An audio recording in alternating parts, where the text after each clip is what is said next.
Bom dia, que a graça e a paz de nosso Senhor Salvador Jesus Cristo seja com todos vocês. Amém? Meu sincero desejo é que sejam alvas as vossas vestes e que jamais falte o óleo sobre vossas cabeças. Eu quero me dirigir àquelas pessoas que estão do outro lado de lá e para todos aqueles que esse vídeo alcançar em seus lares, onde estiverem, e que sejam impactados pelo poder do Espírito Santo, que o poder da palavra, que emana da palavra, venha alcançar suas vidas e transformar seus corações.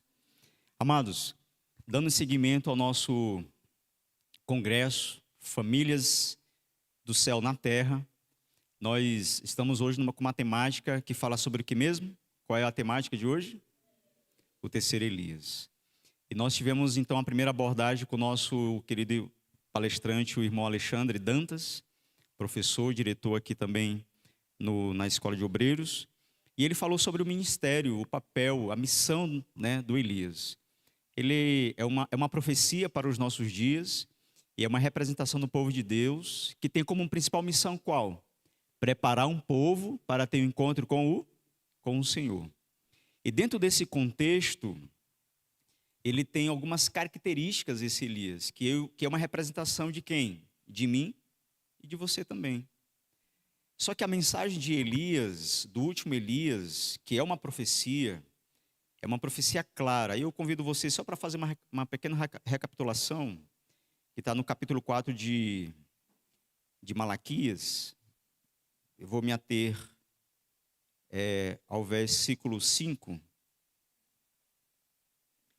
E aí eu quero refletir com vocês rapidamente para a gente entrar no contexto da nossa mensagem agora pela manhã. Nós temos 40 minutos para tratar desse assunto importante,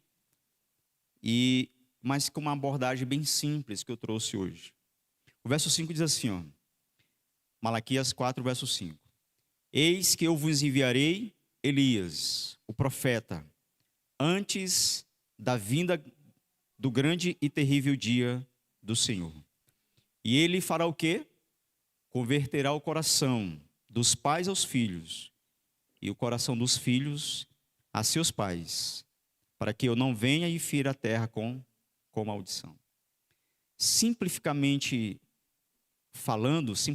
essa mensagem, ela tem um teor familiar, sim ou não? Sim. E é uma verdade presente também, ou seja, é uma verdade para os nossos dias, para a nossa época, a restauração da família. E talvez, quem sabe há uns 30 anos atrás, talvez nós teríamos dúvidas de contextualizar essa verdade dentro da sociedade adventista. Mas hoje, com o progresso, com o crescimento da tecnologia, de tanta desinformação, de tanto acesso rápido a tanta coisa vil e promíscua através de um simples toque, um simples clique, nós entendemos qual é o sentido dessa palavra restauração. A educação não é mais a mesma. As influências, as ruins influências são cada vez piores e mais catastróficas no que diz respeito à educação de filhos, no que diz respeito ao relacionamento entre marido e mulher, certo? E esse contexto, essa palavra, essa mensagem que diz, essa verdade que fala sobre a restauração da família, é algo que deve ser uma temática constante em nossos dias, dentro da nossa casa, na nossa mente, no coração dos maridos, das esposas e também dos filhos. Quantos aqui são casados? Deixa eu ver só as mãos, por gentileza. Beleza. Quantos desses casados têm filhos pequenos, que ainda estão no processo de criação? Os pequenos, que ainda estão no processo... Porque a gente está falando de filhos, né? Mas meu querido aqui já tem uns marmanjos, está lá curtindo na Suíça, né? Mas os pequenos ainda... Deixa eu ver as mãos então, deixa eu ver de novo. Beleza. Mas todos aqui são filhos. E quem não é casado um dia quer o quê? Casar. E então a mensagem é para cada um de nós. Aí o que eu chamo a atenção de cada um de nós aqui? Para essa mensagem do último Elias, porque você é adventista, essa mensagem te alcança, ela está falando de ti. E tal como Isaías no capítulo 6, verso 8, você e eu devemos dizer o quê? Eis-me aqui, envia-me a mim. Mas como eu posso ir se eu não conheço a mensagem, se eu não entendo o que ela exige de mim? Então a gente precisa entender isso. Algum palestrante lá atrás já falou sobre reforma, porque o Elias fala de reforma, né? Reforma uma reforma não meramente externa, mas algo que vem de dentro para fora, porque nós já falamos também sobre o reavivamento, e o reavivamento, o verdadeiro, o genuíno, ele é acompanhado de reforma. A gente viu aqui, Serviço Cristão, página 41, o primeiro parágrafo, que reforma é reorganização de ideias, de hábitos e práticas, de teorias, ou seja, uma reformulação, é uma morte do eu constante, não é isso? É o render-se a Jesus. Silverino falou ontem sobre submissão, tanto por parte do homem como por parte da mulher, tanto no que diz respeito ao nosso relacionamento individual com Deus, e aí está falando de solteiros, mas também fala de submissão entre casados. A mulher tem que ceder, o marido tem que ceder, e ambos têm que estar conectados com uma só missão de educar os filhos no caminho do Senhor, para que ainda que ele venha ser adulto, não se desvie dele. Ou seja, todo o contexto da mensagem de Elias tem um contexto familiar. Vocês viram também no livro lá Adventista, está aqui, para quem não conhece o livro lá Adventista, esse aqui, lindo, maravilhoso. No primeiro, eu não ia ler, mas me veio à mente aqui, você abre, o primeiro capítulo, o primeiro parágrafo fala isso aqui, ó. A sociedade, ela compõe-se de famílias, e é o que o façam os chefes de família. Do coração procedem as saídas da alma, e o coração da sociedade, o coração da igreja e da nação é o lar. Olha, a felicidade da sociedade, o êxito da igreja e a prosperidade da nação dependem de quem? Das influências das famílias, do lar. Ou seja, se a nossa, digamos que aqui fosse uma igreja, não é, né? O IAG não é uma igreja, nós somos Adventistas do Sétimo Dia. Mas se, digamos que isso aqui fosse nós todos aqui, viemos compor uma igreja. Se cada um individualmente fizesse a sua parte como Elias, essa igreja seria o quê? Uma igreja espiritual. E facilmente, rapidamente, essa sociedade que está ao nosso redor, essas pessoas locais seriam o quê? Facilmente evangelizadas. Elas iriam ver em cada um de nós não advogados da verdade, mas testemunhas da verdade. E você e eu iríamos passar por eles, eles iam dizer, como disseram dos primeiros discípulos, lá vai uma mulher de Deus, lá vai um homem de Deus. São verdadeiros cristãos, são genuínos cristãos, porque eles falam como Jesus falava e eles vivem como Jesus vivia. Por que eu digo isso?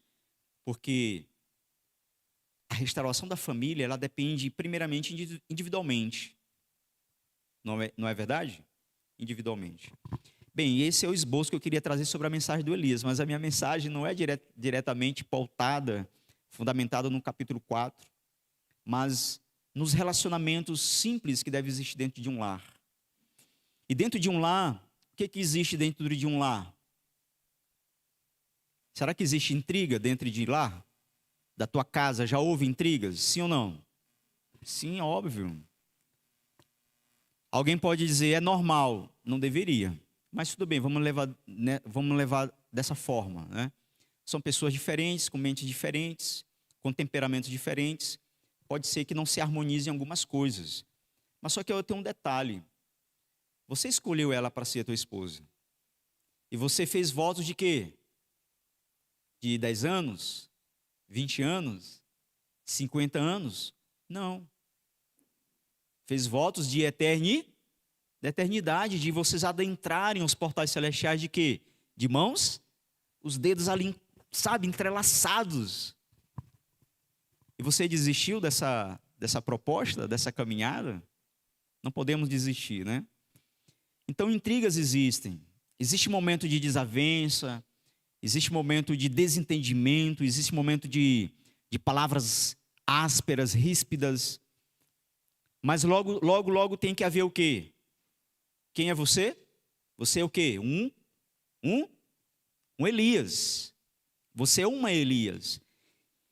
Se houve esses momentos de desentendimento, logo tem que haver o quê? Se tu é um Elias? Uma reconciliação, porque a mensagem do Elias é qual que é? Qual que é a mensagem do Elias? Já esqueceram? Fazer o quê? Restauração, retornar, reconciliar, converter o coração dos pais. Olha aí os pais, ele está falando de marido, está falando de mulher, está falando de esposa, está falando de filhos. Então eu quero me deter nesse ponto. E aí eu quero interagir com vocês. Eu não quero que vocês durmam, certo? A minha mensagem, eu sou um atalaia, e o atalaia ele dá a trombeta, o sonido certo. E se você ficar dormindo, o inimigo vem e faz o que com essa mensagem? Ela arrebata do teu coração. Lembra lá das 4 sementes de Mateus capítulo 13? Um pouco de semente é lançada e cai à beira do caminho. Vêm as aves dos céus e comem. Vocês vão deixar o inimigo fazer isso? Quem representa as aves de rapina aqui na parábola representa quem? O inimigo. Então não deixe, certo? Prepare o teu coração para que essa semente entre e ache ali um solo preparado e que possa produzir frutos para a glória de Deus. O tema é esse aí, né? Vocês leram o tema? Tua família é o teu ministério. Aí eu quero ter um ministério de sustento próprio. Começa com tua família. Porque não adianta tu pregar bem lá fora se aqui dentro tu é um profeta que não é bem aceito. Né? Então tem que pregar bem lá fora, sim, mas principalmente aqui dentro. Eu não lembro se eu coloquei esse texto, mas tem um texto que diz... Não, eu botei esse texto aqui, está lá no finalzinho. Uma família bem ordenada, isso está lá no Lar Adventista, página 32, no primeiro parágrafo. A página do aplicativo, por isso que eu botei app. Uma família bem ordenada, ela bem disciplinada, fala mais em favor do cristianismo do que todos os sermões que se possam pregar. Uma família assim dá prova de que os pais foram o quê? Bem-sucedidos no seguir as instruções de Deus e de que seus filhos os servirão na igreja. Amém? Se você é um pai que se dedicou nessa faculdade, você se formou, outro dia eu estava conversando nós 3 ali, eu disse que a mulher... O trato, o conhecer a mulher é uma faculdade que o homem nenhum se forma, né? E por incrível que pareça, eu estava lendo ontem e estava falando que a eternidade nós iremos passar. Ela diz assim, que nossos olhos irão se abrir. E hoje nossa visão é limitada. Às vezes a gente precisa de um reforço, né, para ler aquilo que está diante de poucos palmos de nós. Mas ela diz lá que nossos olhos irão ser limpos, né? Que nós iremos divisar galáxias, planetas, sóis, a olho nu. Eu li de novo, será que é isso mesmo? O Senhor simplesmente vai limpar nossos olhos e nós vamos poder divisar aquilo que está diante de nossos olhos, mas devido como o céu, às vezes, como está nublado, a gente não consegue olhar as estrelas, mas elas estão lá, mas eu não consigo ver por causa desses olhos. Quer dizer que o Senhor vai limpar e eu vou poder divisar galáxias. Pois assim, está dizendo, se você é um marido dedicado, se você é um pai dedicado, você vai se aprimorar nessa faculdade. Você não se forma, mas você se especializa. Essa faculdade chamada mulher. E você, mulher, deve estudar essa faculdade chamada homem. E vocês juntos devem se dedicar, juntos, sentar juntos, na mesma sala de aula, quem sabe na mesma cadeira, um no colo do outro, para estudar a faculdade chamada filhos. É a mente. A maior prova do poder do cristianismo, a maior prova do poder do cristianismo que se pode apresentar ao mundo é o quê? É uma família bem ordenada, bem disciplinada. E isso recomendará a verdade como nenhuma outra coisa o poderá fazer, pois é um testemunho vivo de seu efetivo poder sobre o coração. Amém? Que lindos textos esses, né? Agora só será de fato bonito se a gente colocar em prática. A Bíblia diz assim, na multidão dos conselhos há o quê? Sabedoria. Quem aqui gosta de conselho? Quase todos, né? Quem gosta de dar conselho? Tem uns que gostam de dar mais conselho. A gente percebe aqueles que gostam de dar mais conselhos, né? A gente percebe, são mais falantes, tudo tem uma lição, ele está sempre pronto a ouvir, a pessoa mal termina, ele já sabe o que dizer, né? São características peculiares de algumas personalidades. Isso é maravilhoso. Mas só que tem um ditado popular, né? Que a gente precisa fazer com que esse ditado não seja uma realidade. Se conselho fosse bom, não se dava, se vendia. Então, o que a gente está fazendo aqui como palestrantes e pregadores? Aconselhando. Mas o conselho só vai ser bom mesmo se você pegar esse conselho e colocá-lo em prática. Isso aí depende de quem? De você. Quando eu leio a palavra, quando eu vejo que algo é como um tapa na minha cara, eu digo, eu não posso dar oportunidade para apanhar de novo. Porque errar é humano, mas permanecer no erro é o quê? É ignorância. Então eu costumo dizer que eu não dou a cara para apanhar 2 vezes. Eu prefiro apanhar só uma. Porque o erro, para que serve o erro, irmãos? Para que serve o erro? O pecado, para que serve? Alguém pode dizer para nada, né?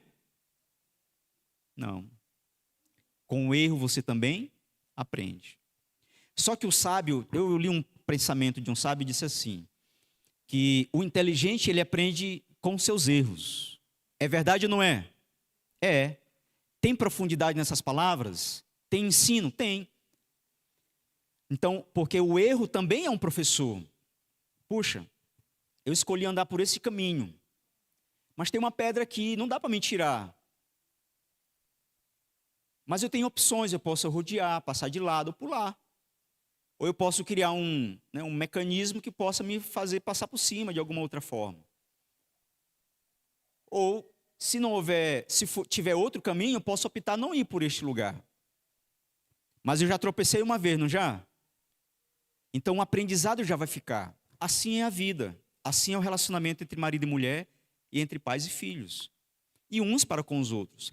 Então o ditado continua. O inteligente aprende com seus erros. Você é inteligente? Ou você quer ser sábio? Aí diz assim, ó. E o sábio aprende com o erro dos outros. Então seja observador. Você é pai. Você vê uma criança, tu tem filho. Claro, você é pai e tem filho, né? Mas teu filho está vivo, está aqui do teu lado. E você olha um filho ali fazendo algo, chorando. O pai, olha, senta aí. Aí ele não sentou. Aí o pai pega e senta. Aí o filho...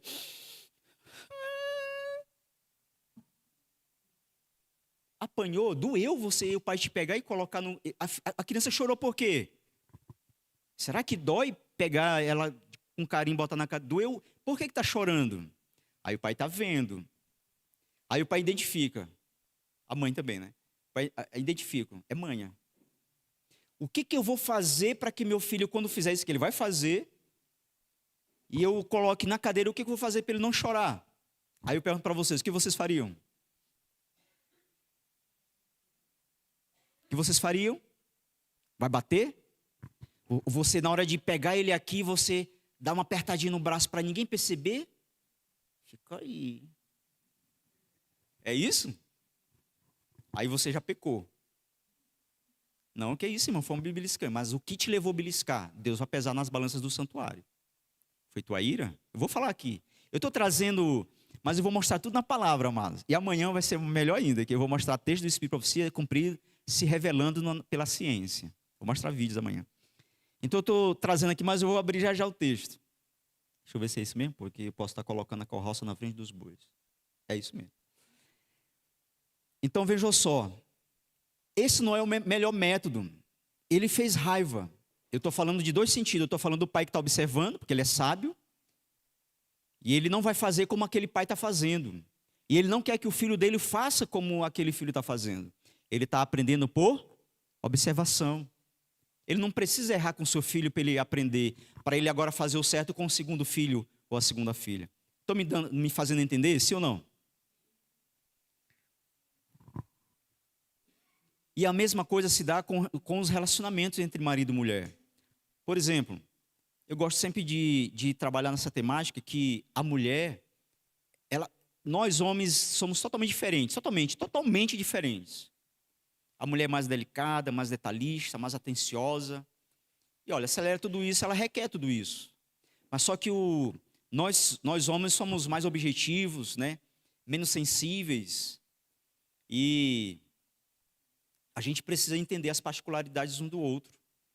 E aí uma situação de irritabilidade, né? Vou abrir o texto aqui para a gente narrar situações concretas. A Bíblia diz o quê? Vamos ler? Irai-vos e não deixe que o sol se ponha sobre a vossa ira. Quem entende esse texto? Como você entende esse texto? A segunda parte dele. É possível irar e não pecar? É possível? Sim. Eu te dou 2 exemplos. Primeiro, que Deus te entende. Ele sabe que tu é passivo de erro. Tu pode tirar. Mas só que tu não pode alimentar essa ira. Então Deus te entende. Ele te aceita. Ele compreende a tua situação. Mas você alimentar a ira, dar rédeas soltas a Ele, se deixar dominar por ela, aí você ira e peca. E outra situação, irar e não pecar, são formas de injustiças. Será que você vê uma menina, um rapaz, um homem ali que estuprou, ou maltratou uma criança, ou uma mulher? Será que você vai olhar e não vai se irar? Vai. Mas você está se irando por uma causa, né, justa, ou seja, por uma injustiça. Aí Deus diz, você está irando, mas você não está pecando. Agora, a partir do momento que tu deseja, se fosse eu matava ele. Eu pegava ele, amarrava ele, fazia pior do que ele está fazendo. Eu esquartejava ele todinho. Aí você já deu rédeas soltas, né? Então, irai-vos e não pequeis. Agora a segunda parte, como tu entende? Não deixe que o sol se ponha sobre a vossa ira. Como você entende, marido? Como você entende, mulher?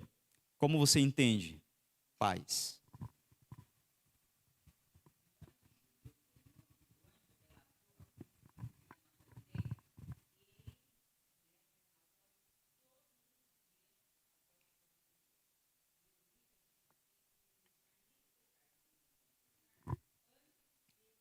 Muito bem, é um exemplo. Para aqueles que não ouviram lá fora, a irmã Edna Brasil, muito famosa, maravilhosa, uma serva do Senhor, está particularizando aqui que a gente não pode deixar de confessar nossos pecados, né, quando nós o cometemos. Não podemos deixar o sol se pôr, ou né, virar o dia sem confessar. Beleza. Está correto. Mas dentro do relacionamento marido e mulher, o casal brigou. A Bíblia diz que vocês têm que se reconciliar, agora, já.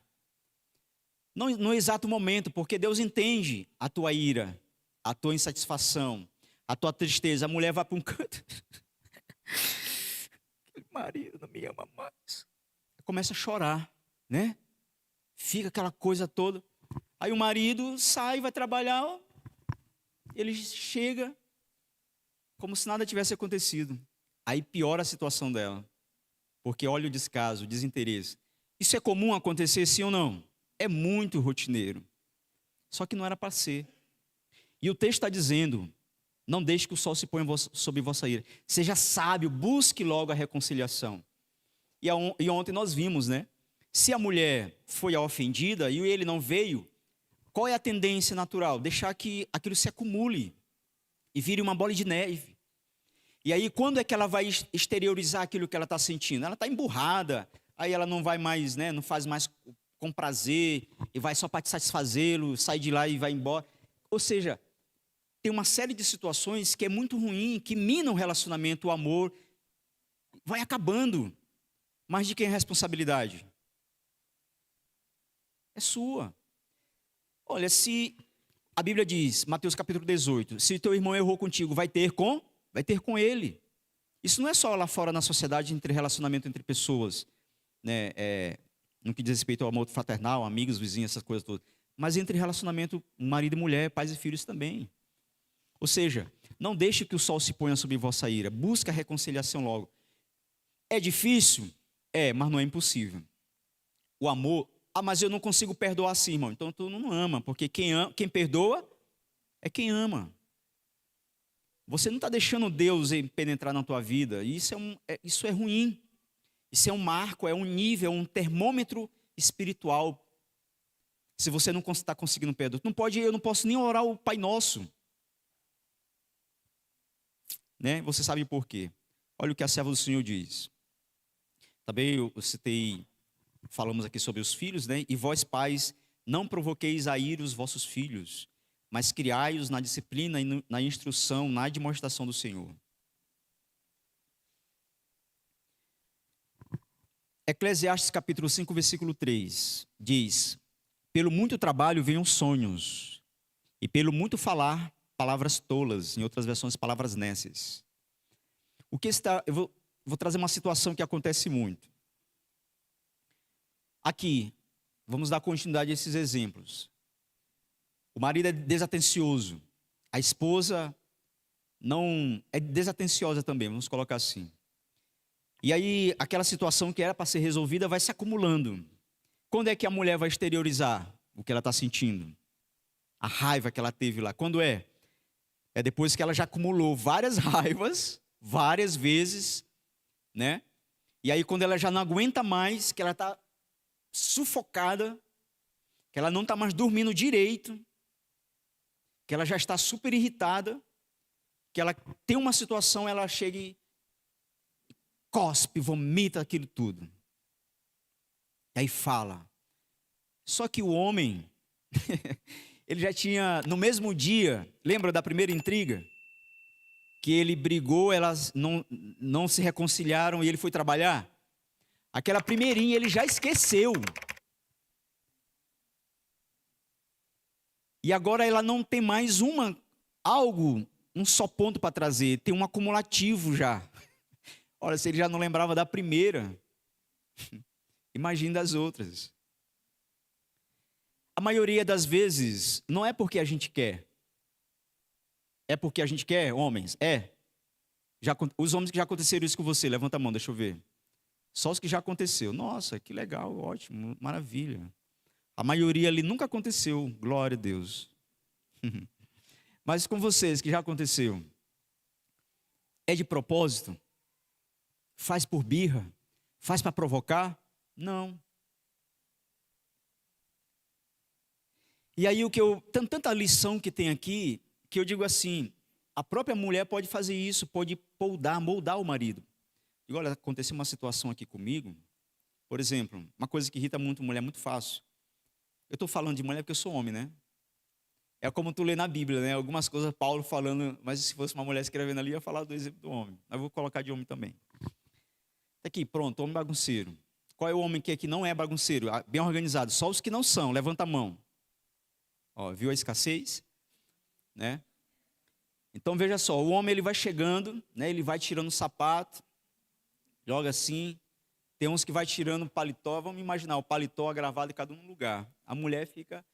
nos primeiros dias, ela vem juntando tudo, né? Acha, tudo bem, isso vai mudar, ele vai mudar com o tempo. Ele foi criado com a avó dele, ele não fazia... ninguém ensinava isso para ele.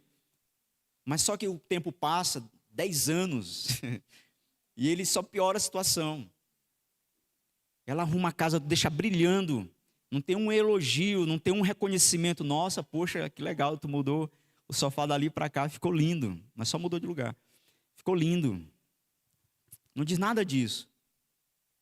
Isso vai acumulando. Chega um momento, ela, né, vai estourar, vai falar. Vai exteriorizar o que ela está sentindo. Não vai servir para nada. Porque aí tu vai entrar nas particularidades do homem, que ele não vai focar no que tu está dizendo. Tu está falando, ele vai estar pensando em outra coisa, exatamente para ele está fazendo isso para ele se blindar, para ele não se irritar contigo. E aí a mente dele vai vagar lá. Aí ele vai ficar só assim, que nem uma troíra, mas não está entrando nada, e não está ficando, se não está entrando, não está ficando. Por quê? Porque você não soube vir com a sabedoria. E qual seria a sabedoria? Seria você sentar com ele e dizer, olha, algo precisa mudar entre nós dois. E o que precisa mudar? Olha, você é assim, faz isso me irrita. Isso me desrespeita. Isso me tira do meu lugar. Isso me sobrecarrega. Isso me tira o direito de ser quem eu sou, de exercer a minha individualidade. E eu deixo de fazer aquilo que eu deveria para fazer o que tu deveria fazer. Ou melhor, aquilo que eu não deveria e passo a fazer o que tu deveria fazer. Ou seja, eu estou acumulado de serviço. Já não basta fazer isso e aquilo. É você que tem que dizer para ele.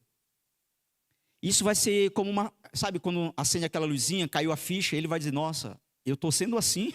Ele vai dizer, tu não sabia não? Eu digo, não. Se tu não me falasse agora, eu ia para o céu, eu não sabia.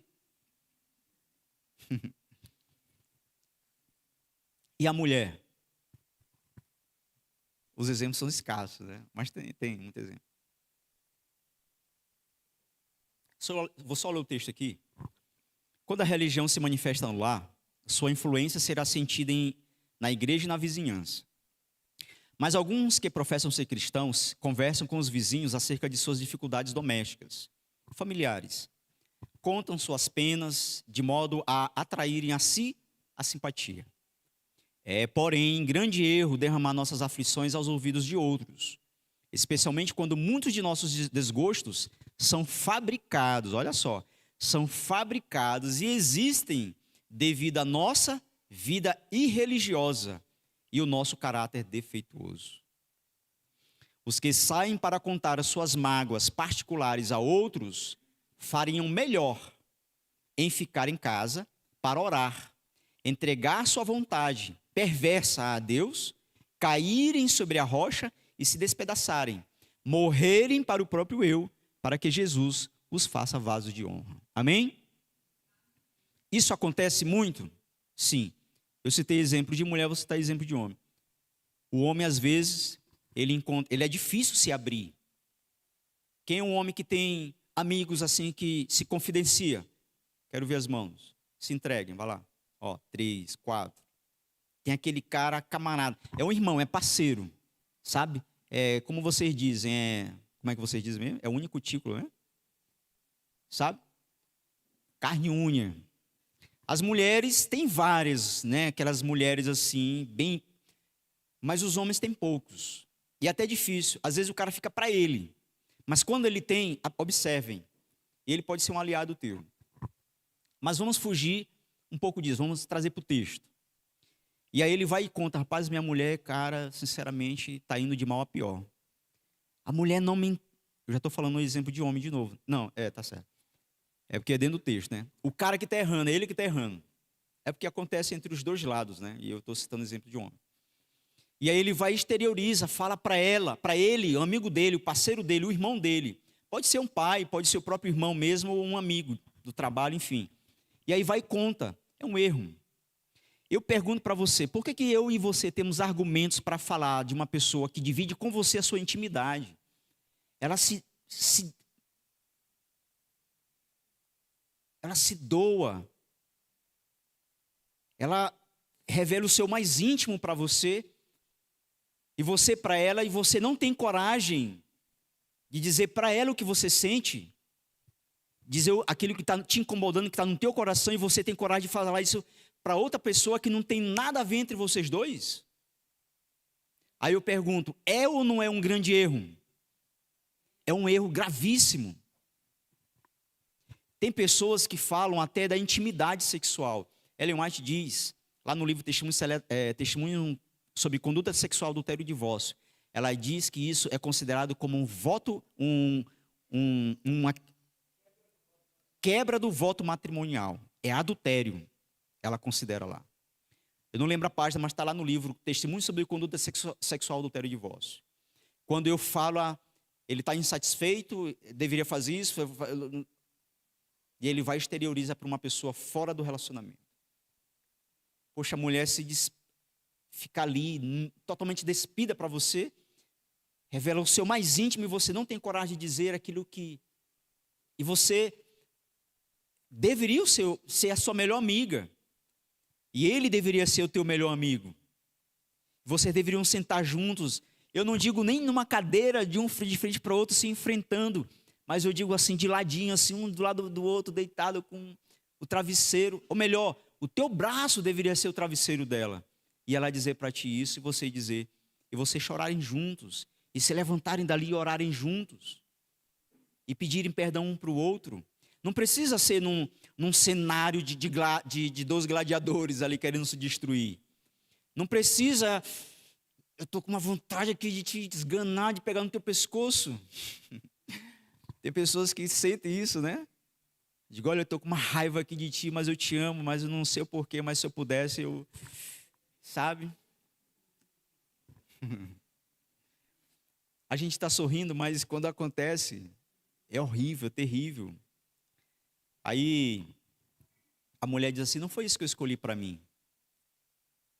Não foi por essa razão que você foi lá na casa do meu pai e pediu a minha mão em casamento e me tirou de casa. Olha, eu era uma princesa, meu pai me tratava como uma princesa. Ele me dava do bom e do melhor, ele me dava carinho, me dava atenção. Mesmo depois de adulta, me colocava ainda no colo. Ele ia lá, enfim, e você não faz nada disso. Você só tem para mim palavras ásperas. Você não me trata como uma princesa, você não me trata, não me dá o devido respeito. Você não me olha mais para mim como você olhava antes, você só me... Enfim, ela tem toda a razão para dizer isso. E você deveria ficar calado e só ouvir. Mas ouvir, não conectar a tua mente, né? Mas parar e ouvir. Às vezes, a gente, o homem, principalmente os que têm um temperamento mais brincalhão, né?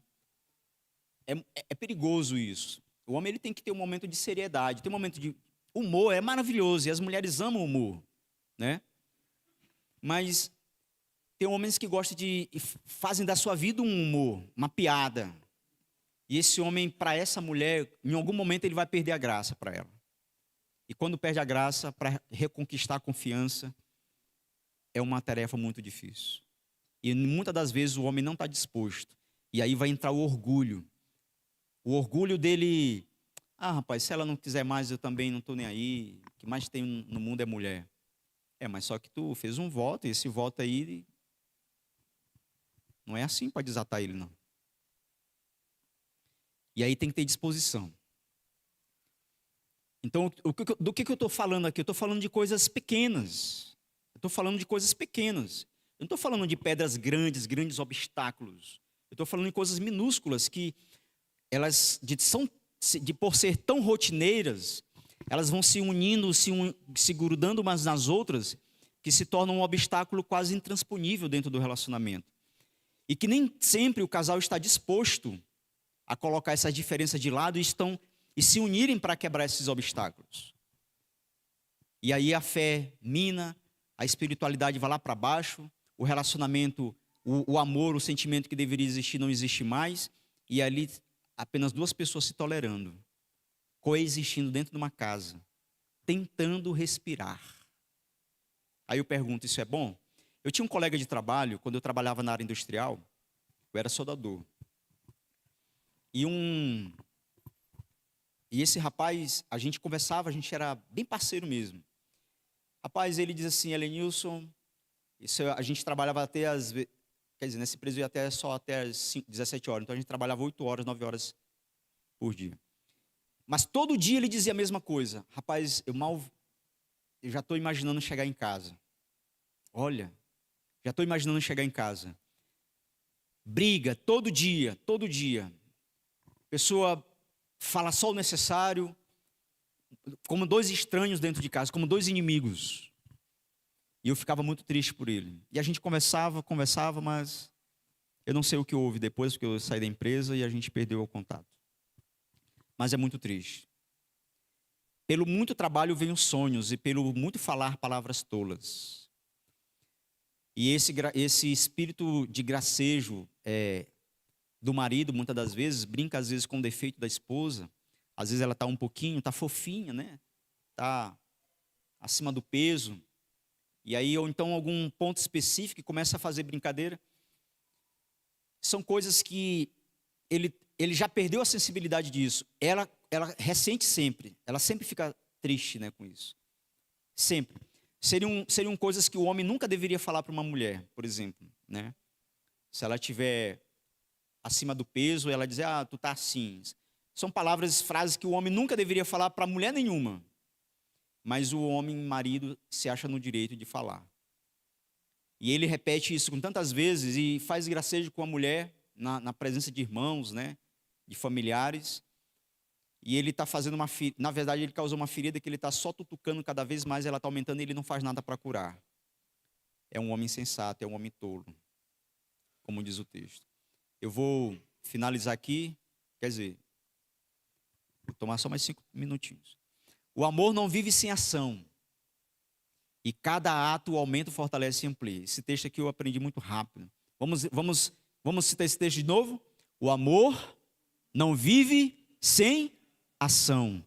E cada ato o aumenta, fortalece e amplia. Ou seja, amor não é palavras apenas. Ele se revela por atos, não é? Isso está onde? Mensagem que eu devo, Mente, Caráter, Personalidade, página 210, primeiro parágrafo. O amor não vive sem ação e cada ato aumenta, fortalece e amplia. Eu vou lhe dar essa palestra, amada. Pode levar para sua casa, você vai ler, vai reler, vai ser uma mulher maravilhosa. Muitos há que consideram a expressão de amor como uma fraqueza e mantêm uma reserva que repele aos outros. Olha aí. Muitos há que consideram a expressão de amor como o quê? Uma fraqueza. Ao homem, é o machismo, né? O homem que revela carinho, atenção, certo? É romântico, ele é um homem fraco. Essa mulher já botou o quê? Montou em cima dele, botou cabresto. É um tolo isso. Este espírito detém a corrente de simpatia. Ou seja, ele perde a afeição da mulher. Sendo reprimidos os generosos impulsos sociais, eles mirram, eles morrem, eles definham. E o coração torna-se o quê? Desolado e frio. Devemos precaver-nos contra este erro. Que erro? Não manifestar o amor por sua esposa ou por seus filhos. O amor não pode existir por muito tempo sem se exprimir. Não permitais que o coração do que se acha ligado convosco, da tua esposa ou do teu esposo, pereça à míngua de bondade e simpatia. Bondade e simpatia.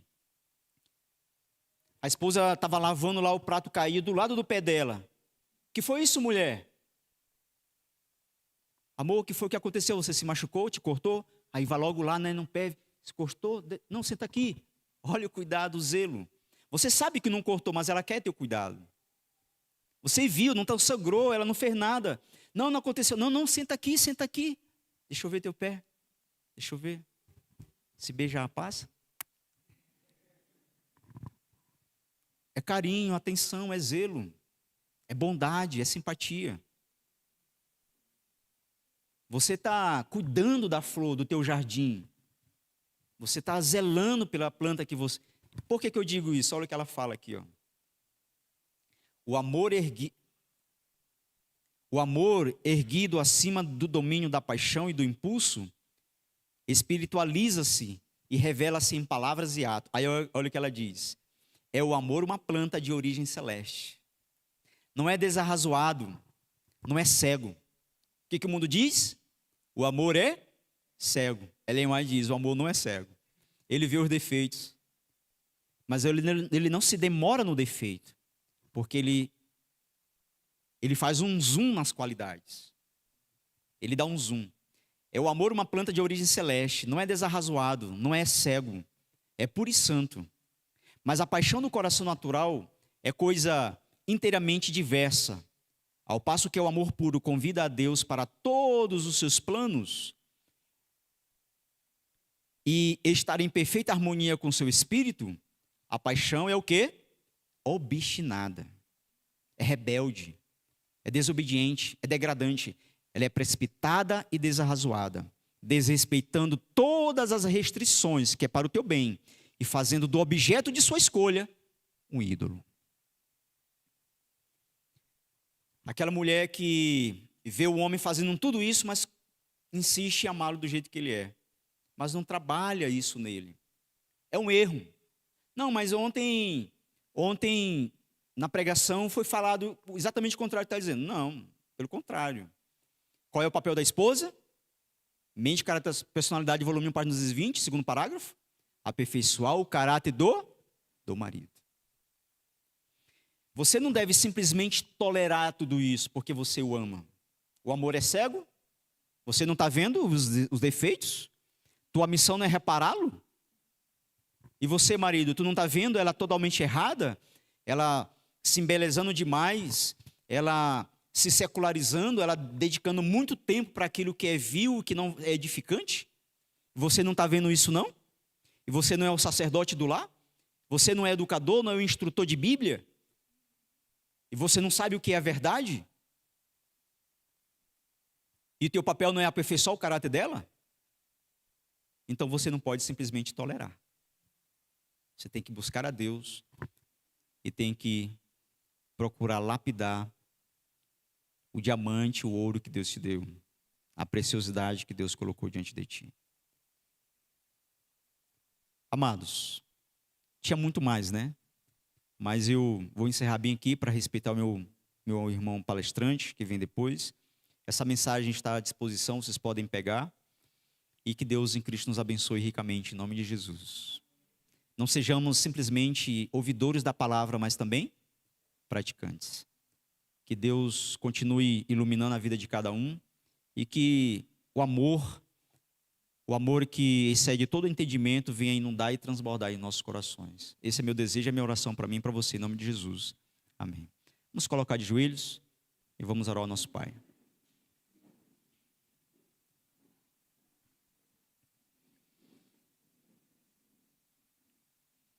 Pai querido, graças te damos, porque o Senhor é bom e a tua misericórdia dura para sempre. Graças te damos, Senhor, porque o Senhor tem sido bom para conosco e nos fez brilhar tantas maravilhosas luzes sobre cada um de nós. E somos imensamente gratos por isso, porque nós sabemos que não merecemos. E algo muito precioso, Deus, nós te pedimos, que o amor que vem, que emana de ti, que só pode vir de ti, Pai, venha não somente cair e ser nutrido em nosso coração, mas que nós sejamos uma fonte jorrante também desse amor. Que o Senhor abençoe cada representante de cada lar, de cada família. Que o Senhor tome cada sacerdote e cada mulher que tem um papel tão importante, que é a formação de caráter de seus filhos, e ajudar no aperfeiçoamento do caráter de seu marido, e também do marido em aperfeiçoar o caráter da esposa. Todos nós somos filhos de mães diferentes, mas do mesmo Pai. E pedimos que esses ensinamentos nos tornem pessoas, filhos cada vez melhores, amáveis e obedientes a Ti. Esse é o nosso pedido e a nossa oração, em Teu nome, Jesus. Amém. Queridos, que Deus abençoe a todos, ilumine a vida de cada um e que esses ensinamentos sejam para nosso crescimento e edificação espiritual, em nome de Jesus.